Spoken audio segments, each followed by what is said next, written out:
బంగారం ధర గత నెలలో బాగానే పడిపోయింది. 10 గ్రాముల 22 క్యారెట్ల బంగారం ధర మార్చి 1న 43,050 రూపాయల వద్ద ఉండేది. మార్చి 31 నాటికి ఈ బంగారం ధర 41,100 రూపాయలకు దిగొచ్చింది. అంటే దాదాపు 2,000 పడిపోయిందని చెప్పుకోవచ్చు. అదే సమయంలో 24 క్యారెట్ల బంగారం ధర కూడా తగ్గింది.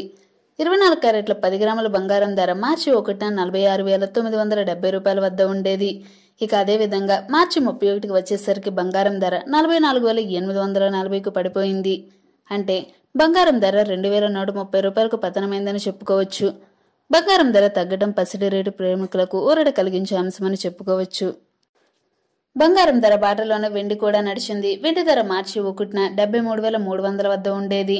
అదేవిధంగా మార్చి 31కి వచ్చేసరికి పసిడి రేటు 67,300కు పడిపోయింది. అంటే వెండి రేటు కూడా కేజీకి 6,000 పతనమైంది. ఇకపోతే బంగారం ధరపై ప్రభావం చూపే అంశాలు చాలానే ఉన్నాయి.